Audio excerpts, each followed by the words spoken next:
Our next speaker is Dr. Gray Brechin. There he is, a historical geographer and art historian, the author of Imperial San Francisco Urban Power, Earthly Ruin, as well as Farewell Promised Land.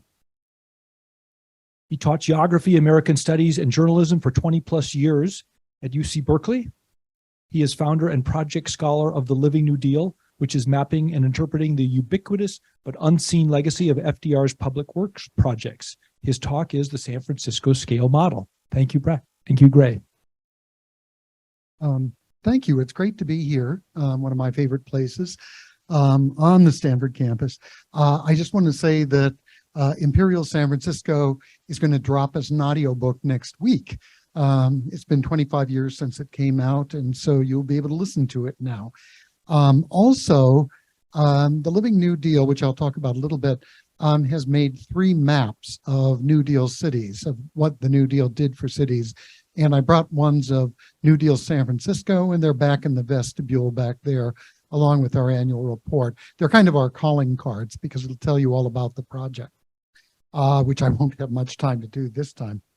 Okay, about 12 years ago, I was doing research in the National Archives on WPA projects just in California, and I ran across photographs like this, and which you will see again, and this one. They're beautiful photographs, and it's of a WPA model of San Francisco, and I was wondering, what happened to that?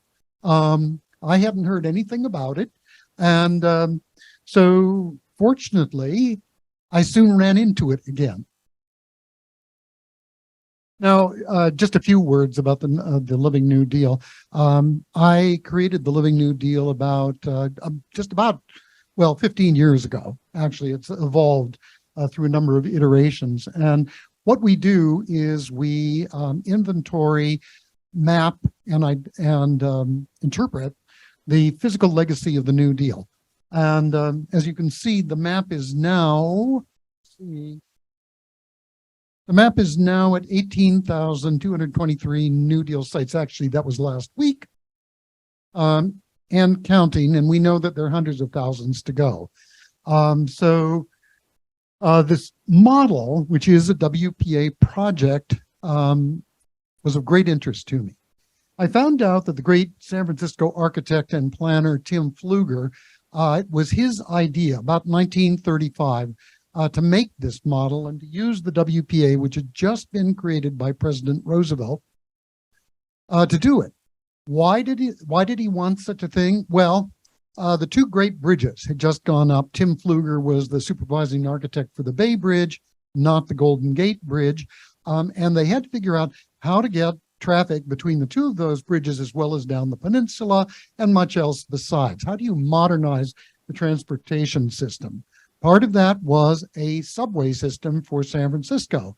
WPA workers were surveying the infrastructure on Market Street preparatory to creating a subway system. But the real reason, above all else, like so many other WPA projects, was to put lots of people to work in the depths of the Great Depression to get out of it. This is one of Dorothea Lange's wonderful photographs, one of her most famous. So I was in my office and I got a call from one of the custodians of the university museum, the university warehouse that was then down on San Pablo Road. She said, we've got about 17 boxes filled with a model of San Francisco. Are you interested? I said, I'll be right down. There is what it looked like. It was in terrible shape.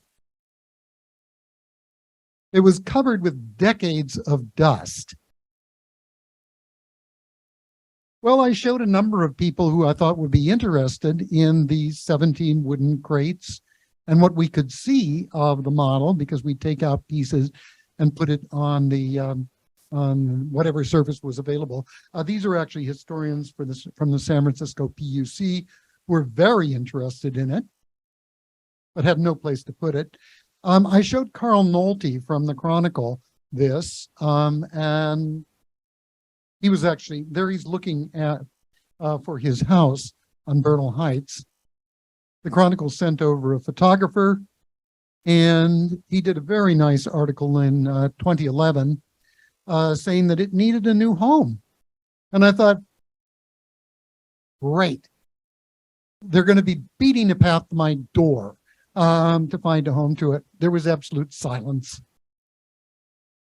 Meanwhile, I was getting interested in three-dimensional city models. If San Francisco didn't want it, well, there are other cities that really are interested in 3D models. And I'm going to come back to that later on, because after all, I am a geographer. I'm very interested in cities in space.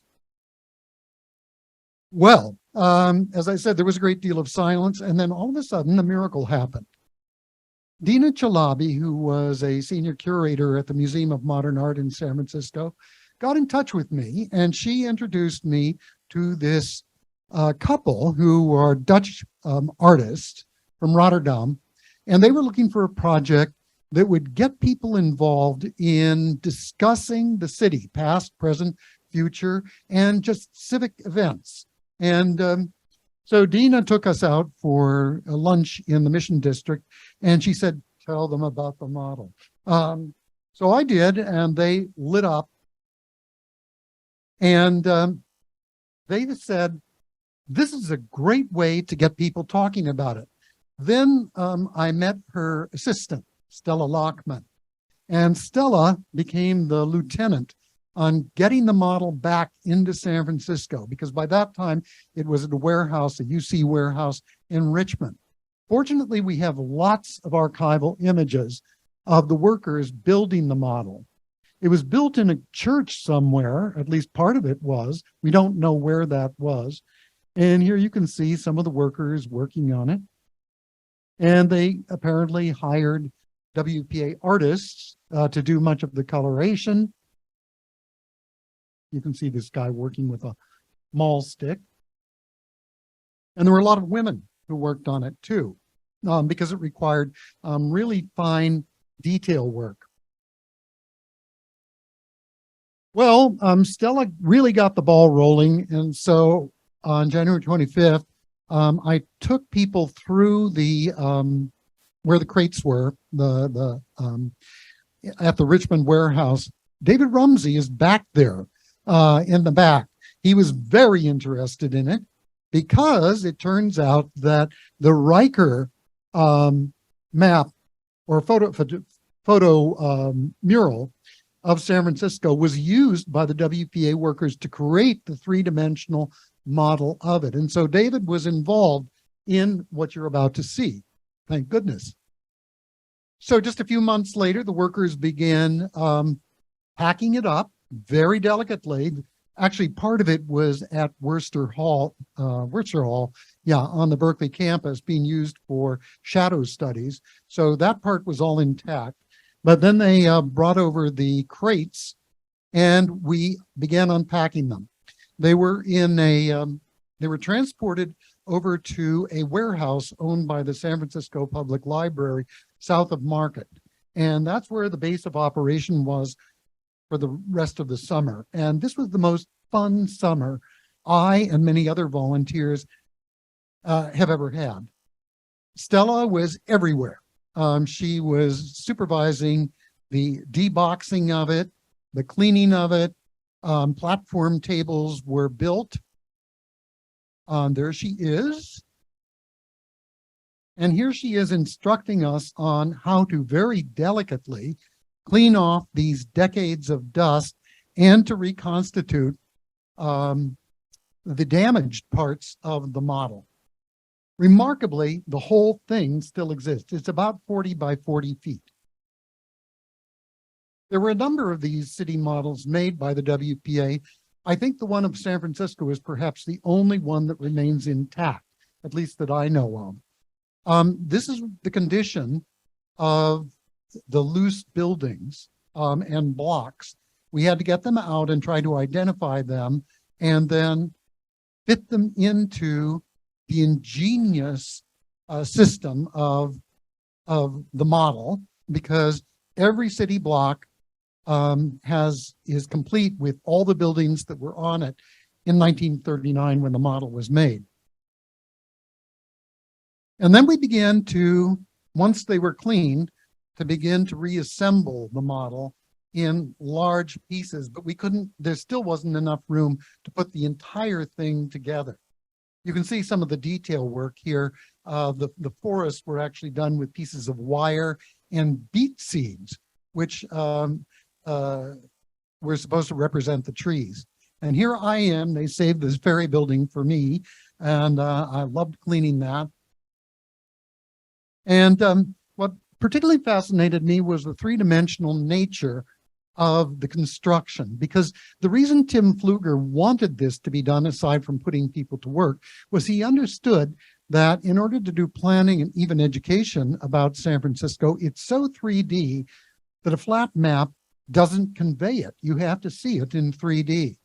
So it was built in a system of compartments with these city blocks that can be fit in according to a code. And this is the archival photograph showing how it was created. And here it is today. And those blocks just pop in. This is Diamond Heights before cleaning, and this is after. It was just thrilling to actually reveal the true colors of the model. This is a WPA structure, which is on the model. You probably don't recognize it. It's the Cow Palace, which doesn't have any plaques that I've been able to locate that identify it as a WPA project. But there's the part that they also gave me to clean. There's the Cow Palace down on the lower right side. And here it is after cleaning. Well, as I said, then we began to reassemble it in ever larger pieces.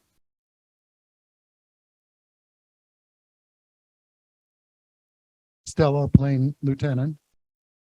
And then later on, I think it was in the fall, Bick Vanderpool, who were the couple, together with the Museum of Modern Art, had this project called Take Part. And what they did was each of the sections, each of the neighborhoods was put in a vitrine built for it in the city's branch library so that people could see their neighborhoods. And the slogan for it was, "Is there room in San Francisco for San Francisco?" Well, here's some of the branch libraries with sections of the model. That's the main library. It did exactly what Bick Vanderpool had hoped it would do. It got people discussing the city, past, present, and future. And they were incredibly enthusiastic about it. In fact, thousands of people signed a petition to bring the model back and put it on permanent display as Tim Fluger had intended it to be at City Hall. It was kicked out for the war, which they needed the City Hall for other things. In 2019, because nobody claimed it or wanted it, it went back to the warehouse in Richmond. It just broke my heart. But meanwhile, I was just getting very interested, as I said, in 3D models. And so everywhere that I've traveled, I've tried to go to the city museum and see if they have a city museum. And almost every city of self-respect does have a 3D model, except for one. That was the 3D model that's the Queen's Museum that Robert Moses commissioned for the 1964 World's Fair. And it's the main reason that you go out to the Queen's Museum. This is Sydney, which is a very large model. So they built actually thick glass over it so you can walk over it. This is a problem with really large models. This is Vienna without the walls at the City Museum. This is, that was with the walls. This is Vienna without the walls for the Ringstrasse. This is Amsterdam, to go back to those canals. This is Florence. This is Perugia.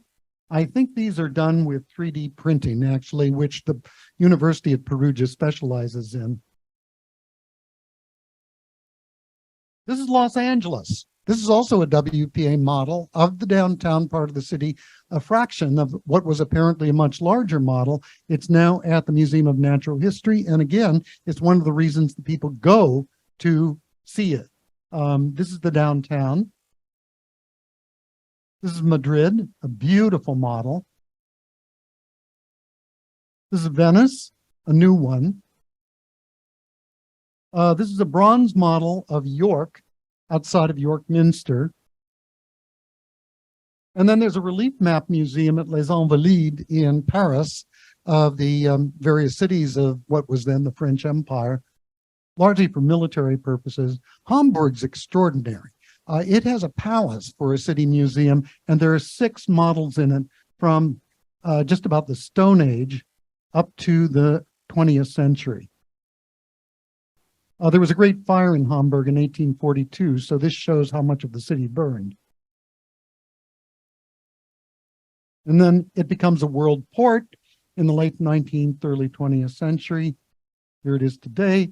And the point I wanted to make here is that children find these things fascinating. They are exactly the educational tools that Tim Fluger intended. Now, I think it was 2014, there was an extraordinary exhibition some of you may have seen at the City Museum of New York called Manahata, and it corresponded with the publication of this book, which became a national bestseller. And this is about the primordial island and what's there now. Well, a couple of months ago, I got to meet the author, Eric Sanderson, who is at the New York Botanical Garden. And Eric showed me the model that they had made for that. It's in a storeroom, and it's a topographic model of Manhattan. And by using sophisticated multimedia, I remembered that during the exhibition, you could toggle between primordial Manhattan and today. And people were just blown away by it. Unfortunately, it's all stashed away now, but this should be brought up back on display. It should the San Francisco model. Well, here's the San Francisco City History Fair. Now, I thought that there was not going to be a room in San Francisco. I just want to go back for a moment to Tim Fluger. He was an extraordinary architect. So much of what is great about San Francisco is because of Tim Fluger. And one of those things is he was friends with Diego Rivera and Frida Kahlo. Rivera was so close to him that he made Tim Fluger the center of the enormous mural, which belongs in San Francisco City College, and we'll go back there, but is now at the San Francisco Museum of Modern Art. There he is holding the plan for the main building at San Francisco City College, which he also designed. Well, miracles do happen twice, actually, at least they did to me. And these 3 women, there's Stella is the one in the kind of green coat, but those 3 women came to me and said, we'd like to have the model for San Francisco City College. And that's Anne and Leslie and Michelle. And 2/3 of them are in the back there. Hold your hands up. Okay. And we're working right now to give it a home in this room, which is in the student union, which will be vacated in a couple of years. It's perfect for the model because it has these banks of window that face out on the cityscape. And I believe that Michelle made this. This is what it will look like if we can get it there. Okay. There's Tim with the model of City College. And I just wanted to thank you, but above all, I wanted to thank Tim. Thank you very much.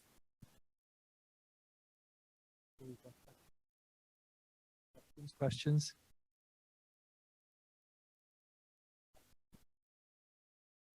I may be mistaken, but I thought I saw in one of the photographs the Transamerica Pyramid on the 3D model, and I wasn't sure if it was updated because that obviously was built decades after 39. I'm just curious.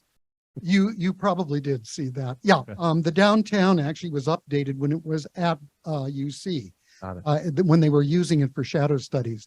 So the professor who was in charge of it did update it. Unfortunately, he threw away the original parts of it, so we don't have those. Also, the other part of the city that has been really damaged because the redevelopment agency was using it too. So in the Western edition, there's a square mile of Victorian houses that are missing, and with really ugly public housing that they put in there. But other than that, it's largely intact. As I think it was Tom or David said about the Riker map back there, you can see the sand dunes, you can see truck farms, you can just see an amazing amount of detail. And people, of course, want to see their houses. And that thing is so detailed that, in fact, when you see the model, you will see outbuildings in the back of houses that a surveyor couldn't possibly have known were there. I was the one who scanned those photos and put them together in GIS. And by far the hardest part to match up was the Western edition. Oh, Because there were no common details on many of those blocks. It was really tricky. well, and they got rid of the street system. Yeah. Too.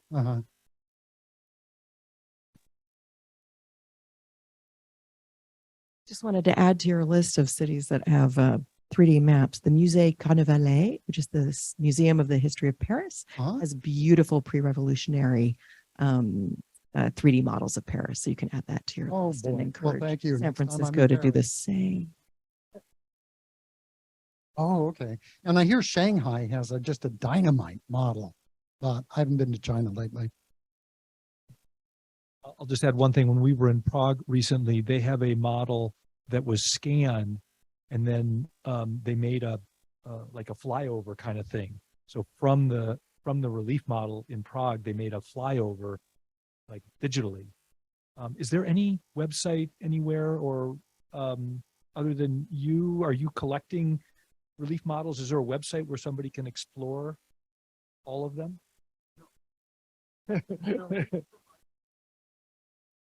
These are from my own photo library.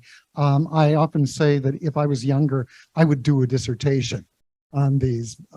Somebody Arjun. must have. Arjun, there's your next project. Yes. Yeah, you're the man. Right. Yeah, Laura just put up, there are two articles, one from Calafia, as a matter of fact, that I think I wrote, about all this. So if you missed anything, because I know it was a bit stroboscopic, then you can just go to the articles and learn all about it. Thank you. Thank you Thank so you, much. Tom.